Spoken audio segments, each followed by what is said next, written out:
Well, hello everyone. My name is Ryan Horne.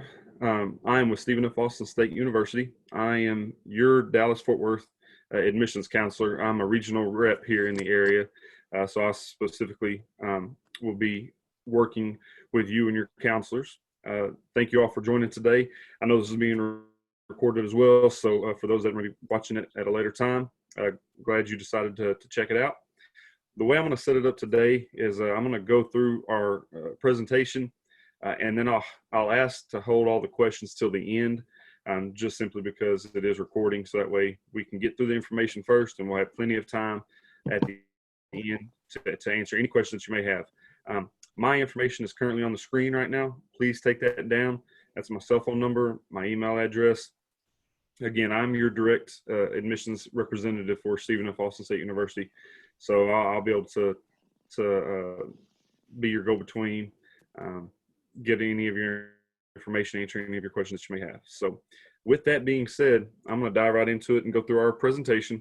And like I said, we will definitely wrap it up and have plenty of time for questions at the end. So you guys are here today for Stephen F. Austin State University. And if you're unaware, make sure that everybody has an idea of where we are. We are located out in East Texas, deep East Texas. We're about 2 hours north of Houston. We're about 3 hours or so southeast of the Dallas-Fort Worth area. About an hour and a half, 2 hours from the Texas-Louisiana border. So nestled away out there in the East Texas piney woods. We're far enough away to get you away from home, but close enough to get back if you need to get back. So nice little distance there. Just kind of to get away, but still stay in Texas. Some quick facts here on Stephen F. Austin State University. We started out in 1923. That's when we were established as a teachers college. So we produce teachers across the state. That's kind of our main go-to. And I'll get into a little more of the degrees and majors here in just a minute. Our enrollment, we're just under 13,000 students. Looking like this year it's going to be a little closer once the final census date rolls out here in another week or so. We'll probably be down just a little bit to about 12,600 students. So we are a Division I school, mid-sized university, so not too big, not too small. So it's a good fit for everyone. A retention rate just over 70% there. What that means is that we are getting students, and once we get them down there, that they're sticking around and finishing out their degrees there. At SFA, we have about 80 different majors and 120 areas of study. So we have just about anything you might be interested in. And like I said, here, the next few slides coming up, we'll have a list of all of our majors, and I'll go over and hit some highlights. And then again, like I said, I'll be available at the end for questions, or if you're watching this at a later date and time, please feel free to email me if you didn't see a major that you're interested in. I'll be more than glad to let you know if we have it or not. Out of those 80 degrees and 120 areas of study, we have about 40 master's level degrees and 3 doctoral degrees. So we have 3 different tiers that you can move up to if you wanted to get different degrees at SFA. Great opportunities for that. You'll see there about 25 is the average class size at SFA. So your classrooms, you're going to go and get that personalized feel and that personalized touch. You're not going to be lost and just become a number. You're never going to walk into an auditorium of 200 or 300 students. We're just not set up like that. So you're really getting that one-on-one.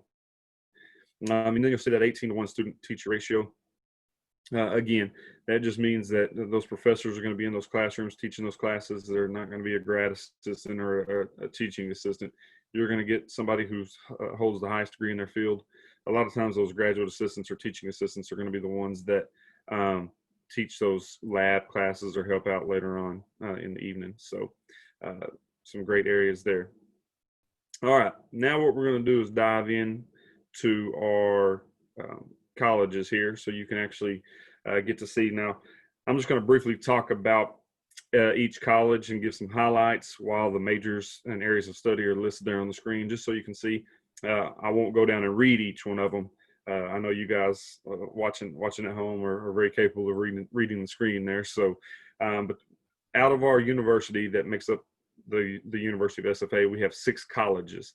So the first college is our Nelson Rushi College of Business. We are an accredited college of business.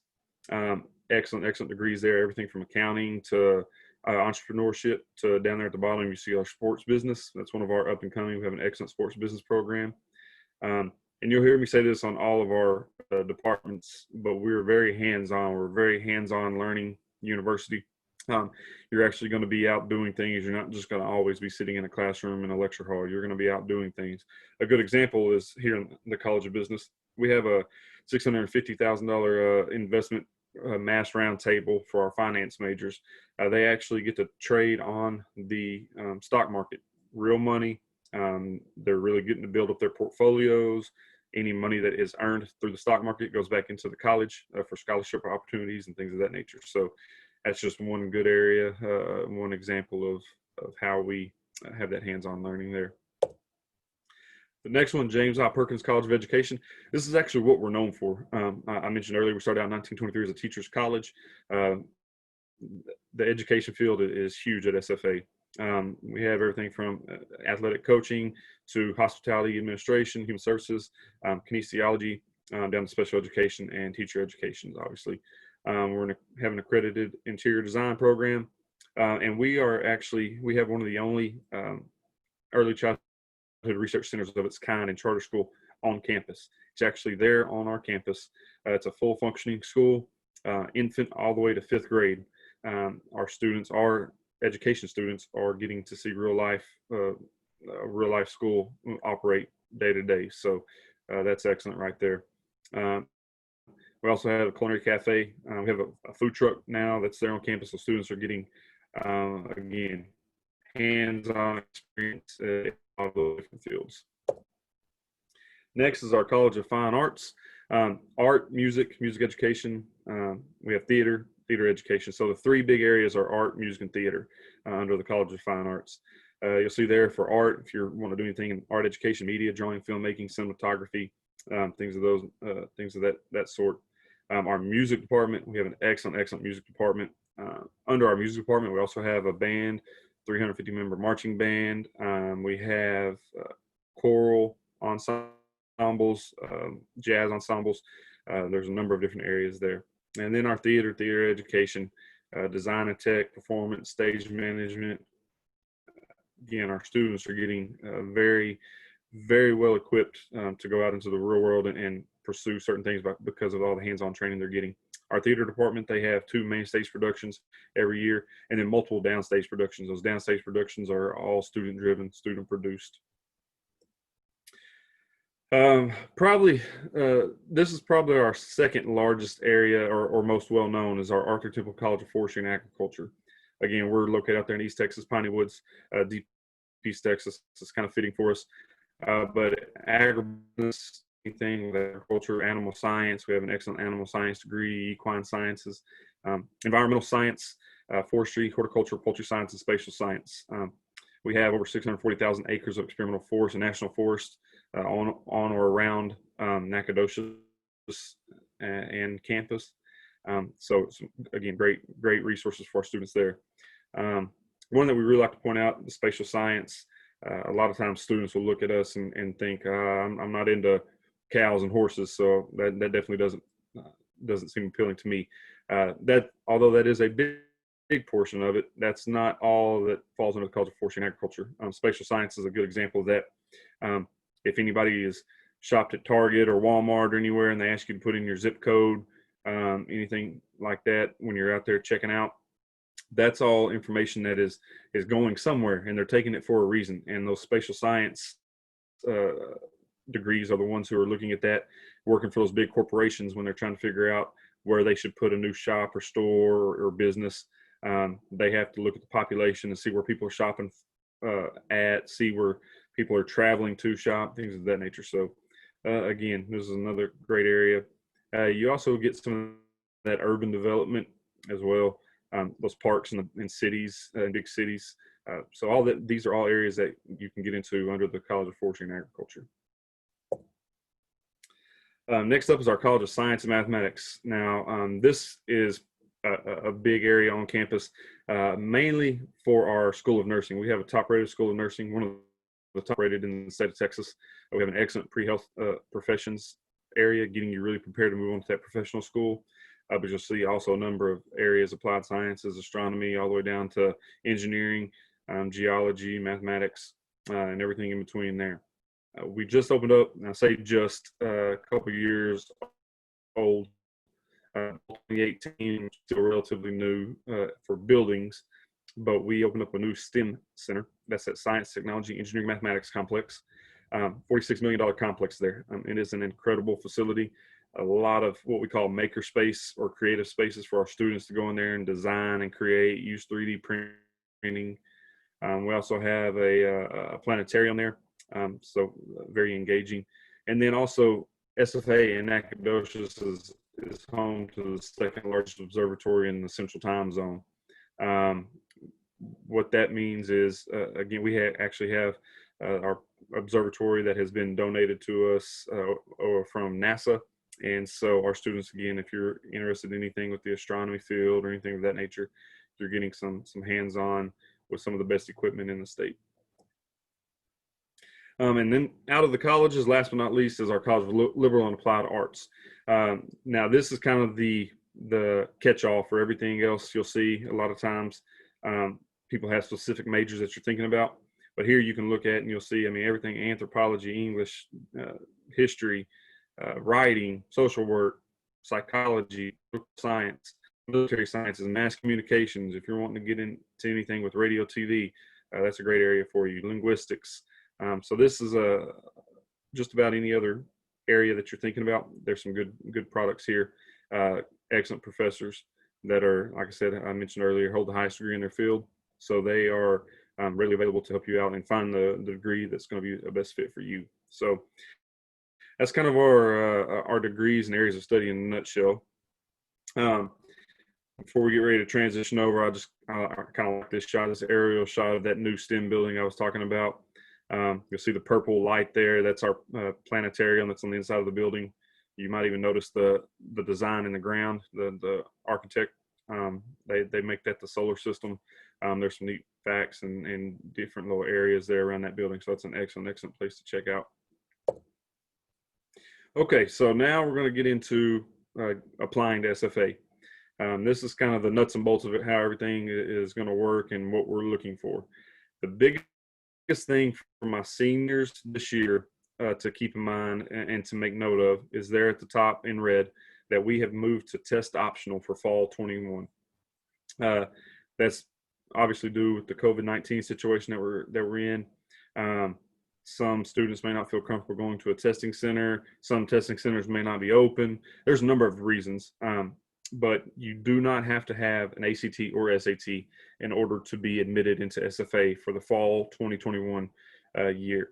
Now, with that being said, we still highly encourage you to take it if you're comfortable or if you're able to. For a couple of reasons. One, it still could help you be admitted. It's not going to hurt you if you don't score well on it. It's not going to hurt you or keep you from being admitted. It could possibly help you if you're borderline. But also our scholarship committees are still looking at test scores to award certain scholarships. So again, keep that in mind. It's just something that could help you out. It's definitely not going to hurt you. So this chart that's on the screen right now, this just kind of gives you an idea of where you would fall. If you're in the top 25% or higher of your senior class, then there's no minimum test score required anyways. So as long as you're on a recommended high school graduation plan, you have your 4 maths, your 4 sciences, 2 foreign languages, you're probably not going to have a problem being admitted at all in that top 25%. But if you're below that, again, second quarter, third quarter, kind of gives you an idea of scores to shoot for if you want to take those to help you out. That way, when the review committee is looking at it, they'll see those scores and match that up with your class rank, and then that bodes pretty well for you. You'll see at fourth quarter file review. This is basically what we're doing with all of our students, though, who do not take a test, or if you're out of that top 25%. We're going to do a holistic review. What that means is we're going to take everything into consideration. We're going to look at what high school you came from, the size of it, what your overall GPA was in high school, what classes you may have taken, any extracurricular activities, any dual credit classes, if you had a job, community service, things of that nature. So we're looking at the whole picture rather than just what's my GPA need to be to get into SFA. We'll look at GPA, but there's not one set GPA to get you in. We're going to look at everything. So that tends to be a little more appealing to students right now. So you guys, rather than just going, oh, I don't test well, so I'm not going to be able to get into a college. That's not the case moving forward for this fall semester, fall 21. So keep that in mind. You don't have to have a test score to apply. Now, here's just some quick bullet points on applying to college in general. This is going to work for most colleges that you're applying to. So this just isn't SFA specific. I always like to tell my students, I'm not a used car salesman. I'm not trying to tell you that SFA is better than any school you're going to listen to. That's not my job. My job is to talk about SFA, but I want to make sure and help you find a school that's a good fit for you where you can be successful. So here are just some tips if you want to jot those down or keep them in the back of your mind. One, for Texas schools, we use applytexas.org. SFA does. Most of the state universities in Texas are going to use Apply Texas. If you haven't already, go ahead and create you an account. And again, this isn't just one college specific. You can use this for multiple colleges and universities, but you'll go ahead and create that initial account. And then there's a drop-down box where you'll select what colleges you want to send your application to. Now, once you select what college you want to send that application to, they're going to have different requirements on what documents they need. So you'll want to pay attention to that for each respective school. But for SFA, we're going to need that official high school transcript and that application from applytexas.org, along with your application fee or fee waiver. So if you qualify for a fee waiver, send that in to us. We'll get that taken care of. So you get us those documents right there. We can go ahead and start your application and get you a decision typically within about 2 weeks or so. If you have already applied and haven't heard anything, we've just now started here at the beginning of September processing for the fall 21 semester. So if you've turned everything in and you're wondering why you haven't heard anything, don't stress. That decision will be coming soon, probably before the end of the month. The next couple of bullet points, these are just some things that I like to let my students know, again, just to help you out. If you're applying to multiple places, which I encourage you to apply to multiple schools, not just one. You've heard the saying, don't put all your eggs in one basket. Apply to a couple of different places. That way you can get accepted to a couple of different places, and then you can make your decision with what's best for you, and once you talk it over with your family and whatnot. But when you do that, keep you separate folders or something on your desktop, or keep your running spreadsheet, whatever you're used to. But that way you can keep track of what you've sent to each college, because like I mentioned, every college requires different documents.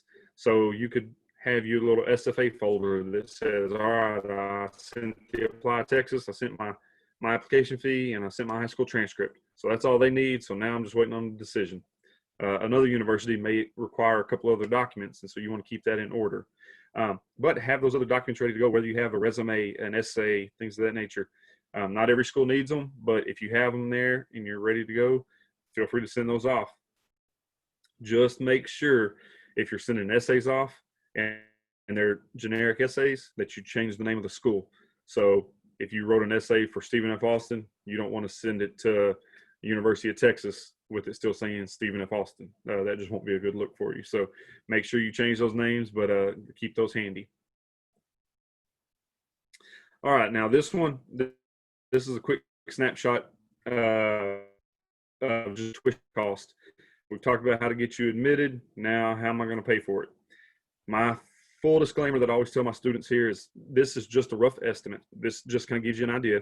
It's going to be a little different for everybody to an extent, but it just kind of gives you an idea. This is from the 2019-2020 school year. So this isn't the most current one that's out. And like I said, we typically update that once the census date comes out and we have all our numbers in. So, but it won't be much different, but just like to tell my students that. But you'll see tuition fees, room and board, you see loan fees there, books, supplies, travel, personal expenses. There's a number of things that are factored in, but this is for a full year.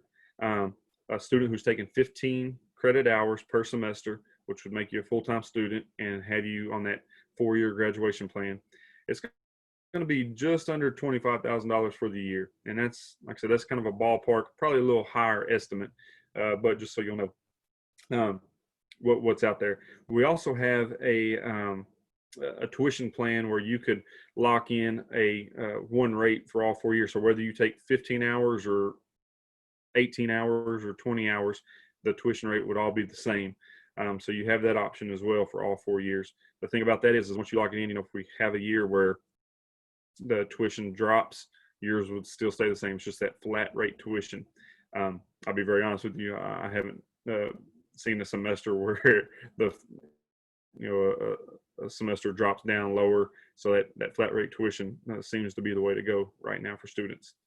But looking at that number, I always tell my students, don't stress out. If you're sitting there thinking right now, I don't have $25,000 to write for a year worth of college, there's no way.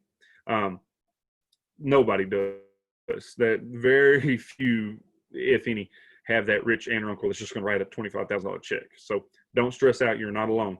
There are a number of different financial aid types that are out there to help you pay for school. You'll see here on the screen right now, grants, work study, and loans.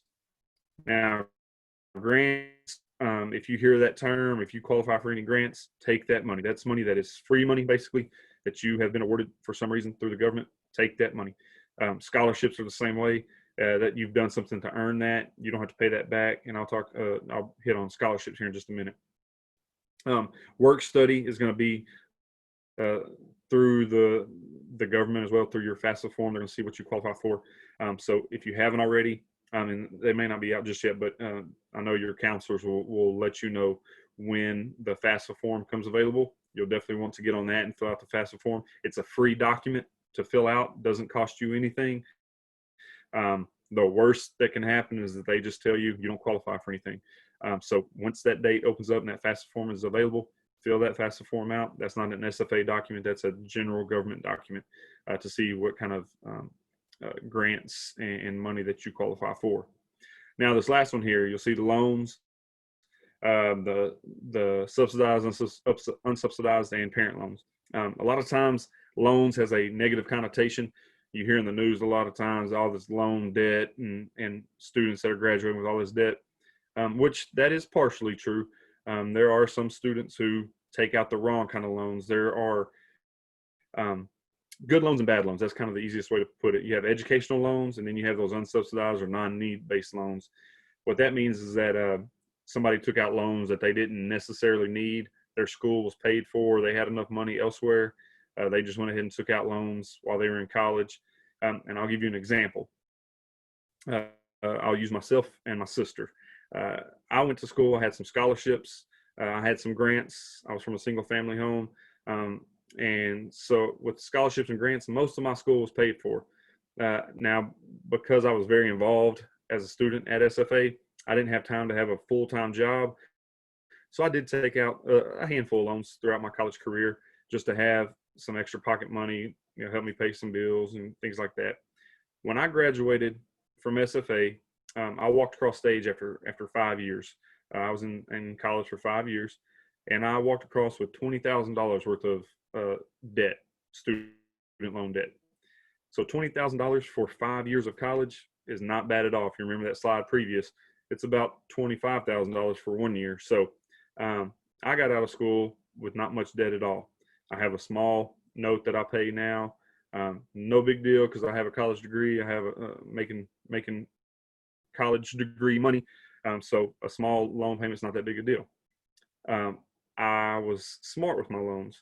Now I use my sister, and she knows that I use her as an example now. She's a teacher now and doing very well for herself, but she struggled for a while because while she was in college, she also got some grants and scholarships, but she decided to take out a handful of loans that she didn't necessarily need because she liked to shop. She had a pair of shoes to match every pair of earrings I think that she had. So she graduated with quite a bit more debt than I did. And so she's one of those students that you hear about on the news, that example of so much debt because she didn't take out the right kind. She was a little less responsible. She's doing better now, but I always just that's my cautionary tale for students. You don't have to take out every loan that you qualify for. So when you fill out that financial aid form, if you see grants, hey, take it. If you see scholarships, take it. If you see a loan beside it, pause for a minute and talk it over with your family, or talk it over and see what loans you actually need to help you cover the rest of the cost, because you'll see some big numbers out there. But remember, some of those loans that aren't need-based, you have to pay back. They acquire interest and things like that. So just be leery and pay attention to what you're taking out. Now, I did mention scholarships. These are just a couple of admissions offices out. The biggest thing I want y'all to know and take note of on this is down there in the red, our deadline is February 1st of 2021 for seniors this year. It's a hard deadline, so you'll definitely want to make sure you have everything turned in before February 1st, so you can make sure if you're eligible for any scholarships, that you will be able to have that in and be eligible and receive any awards there. One example that we give out through the admissions office is the Academic Excellence Scholarship. If you're in the top 10% of your class, we're going to give you $3,000 a year right out of the gate. You only have to apply for it. And it's renewable for all 4 years, so it's potentially a $12,000 scholarship. You also are eligible for that Academic Excellence Scholarship if you're in the top 25%.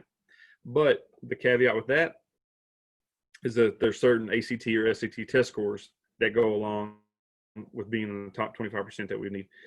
So again, that goes back to what I was mentioning earlier. Even though you may not need those test scores for admissions, there may be some scholarships out there that still require those test scores. So keep that in mind.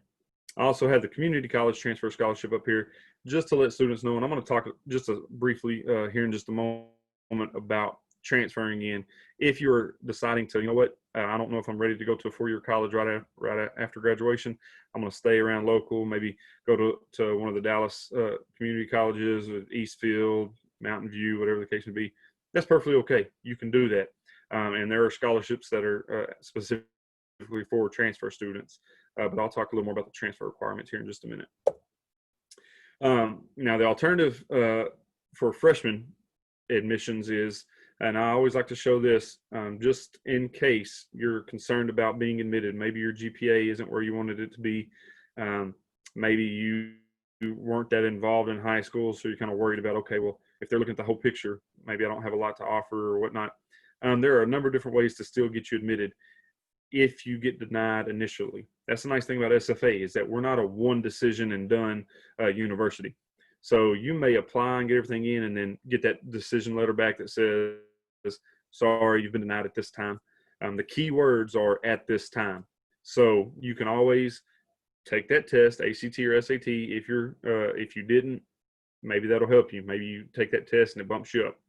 Anytime you submit new information to us. So if you come back from Christmas break, let's say, and you have a new transcript and you bumped up in class rank, submit that information to us. We'll re-review your file.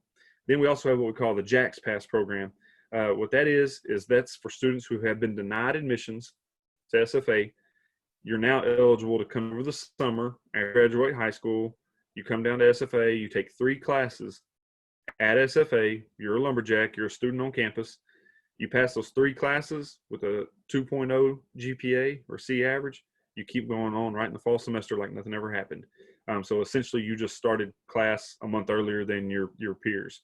So that's an excellent opportunity as well. And then finally, the AOP, or the Academic Opportunity Program, that's just an appeals form. So if you were denied admissions and you want to appeal it, you have that opportunity. Once you fill out that form, it takes it away from the admissions office and it goes to another committee who will review your file. All right, now this is the part that I really like to talk about. This is kind of the heart of campus here. We're going to talk about traditions and campus life for the next couple slides, and then we'll get ready to wrap this up. So I kind of told you all about the business side of it, the kind of the boring stuff, I understand, of getting into SFA, but now this is kind of who SFA is and what's going on with campus life. Tons of traditions, tons of history, organizations, activities. I could do a whole hour-long presentation on all of our history and traditions and activities and ways to get involved. I won't do that to you sitting virtually, but I do want to pop up some of our big ones on campus here. Obviously, we are the Lumberjacks. The Lumberjack is our mascot out there in East Texas Piney Woods, I've mentioned. So that was fitting for us. One of our big traditions that that's always fun to look forward to is the ring tradition, or our Big Dip ceremony. That's when you're awarded your class ring. It's once you get ready to go into your senior year. There's a big award ceremony. You go in, you dip your hand in this purple dye, dyes your hand purple. The president gives you your class ring, and then the whole time your hand's dyed, you get discounts from restaurants and shops and things like that around town. So that's pretty neat. Then down there at the bottom, you see your homecoming festivities. Most Texas high schools are very familiar with homecoming and bonfire, and we do that just on a little larger scale. We have concerts going on. We have fireworks show. So homecoming is a real blast at campus. And you'll see the picture of our band down there as well, the boldest sound from the oldest town. They travel all over the world. A few more images, just some of the traditions. Top left-hand corner, you see Chief Caddo. He is the largest NCAA trophy that's passed between two institutions in the nation. So especially like if you ever watch ESPN on Rivalry Week, we're one of the universities they talk about because we have the largest trophy. You see the top right-hand corner, the group of students, that's our Purple Haze student organization. That's just time to come. If you enjoy college sports or you want to be that crazy fan, you have that opportunity. It's an excellent, fun environment there. Then the pictures going across the bottom, the axe handles. This is something that's pretty unique to campus, to SFA. It's one of our school spirit symbols. We are the lumberjacks. Lumberjacks carry around axes. We didn't want to give 13,000 students axes to walk around with campus for safety reasons, but every incoming freshman is presented a blank axe handle, and you're able to decorate that axe handle to fit your personality. Students will get different axe handles for different organizations. It's just kind of one of those pieces of SFA that you always have with you. I actually have about 30 axe handles that I collected over the years, or that were given to me. So that's one of the things that's pretty unique to SFA. Campus life. Now, the next thing I'm going to talk about here, and this goes for any school that you decide to look at, or that you end up, whether it's SFA or another university, get involved outside the classroom. We want to make sure that you are enjoying college life. We have over 200 student organizations on campus. There's something out there for everybody. This slide here, this is just a reminder that we are a D1 NCAA university. We have 17 men and women's basketball, beach volleyball, bowling, cross country. You have all the teams there, men and women's. So this is an area to get involved with. But outside of the sports side of it, there's Greek life. There are honors organizations, community service organizations. We had one of my students who started a coffee drinking team. She just liked drinking coffee. So they started an organization, the SFA Coffee Drinkers Club. So you have crazy ideas like that to just intramural sports. There's a number of ways. So the point being, get involved outside the classroom. There are a number of ways to get you involved outside the classroom. We want you to be successful in the classroom, but also successful outside the classroom. All right, now with that being said, if you are interested in receiving any information, you want to get put on a mailing list, this QR code that's on the screen now, take a screenshot of that. That will pull up our website where you can enter in your information, and that way we can send you updated, anything that's updated on campus, send you reminders about deadlines, just send you some brochures in the mail. So if you're interested in doing any of that, please, I'm going to leave this up here just for a second. Pull out your phone, take a screenshot of it. It'll pull up the website there. You enter your information. It's a super quick and easy process just to get a little more information sent to you from SFA. So do that. And it also lets my boss know that I talked to you guys today, and that I wasn't just taking an extended lunch period or lunch break. So, all right. With that being said, this is just one last little overview. Once all this Corona crazy leaves us, we definitely want to make sure and invite you down to campus and walk around. I really do. I think we have one of the most beautiful campuses in the state of Texas. I've mentioned it multiple times now. We're located in the East Texas Piney Woods. This just kind of shows you we're nestled away there. Campus stays green year round. You're not going to, you kind of get away from the hustle and bustle of city life, but it is a college town. So there's a lot of things going on campus and off campus for you to get involved with and to enjoy. So definitely come down. We are having on-campus in-person tours right now. If you're comfortable driving down, they are. You have to register online for those because we're keeping the space small, or the spaces are limited. The groups are small to be in compliance with the CDC guidelines and things of that nature. So if you're interested in coming down, we definitely want to invite you down for that. Just go online and register, and we'd love to see you on campus. We are still having virtual tours as well, though. So if you're not able to or not comfortable with traveling and coming down to campus, hop on one of our virtual tours and hear from one of our students on campus. That way they can give you kind of the student perspective. With that being said, guys, I'm going to go ahead and wrap this up for everybody that's on. I'll stick around for some Q&A if you have any. If you're watching from home, thank you for joining us. Again, here's my information. My name is Ryan Horne, I'm the Dallas-Fort Worth Regional Coordinator. My cell phone and email are listed here. Call me, shoot me a text, send me an email, whatever's more convenient for you. I'm here for you guys. Want to make sure that you know that y'all have a direct contact with campus right here in the DFW area. Other than that, I'm going to go ahead and wrap it up. Thanks for having me, and Action Jacks. Thank you, Mr. Horne. I think it's about 2 or 3 students on the call. Don't want to put them on the spot, but if you all have questions, please, you can unmute yourself at this time or put the questions in the chat, whichever is suitable for you. And if the staff have any questions, please feel free to do so as well. Absolutely, and I promise you, I'm real laid back, so you're not gonna ask a question that's gonna throw me off. That's what I'm here for.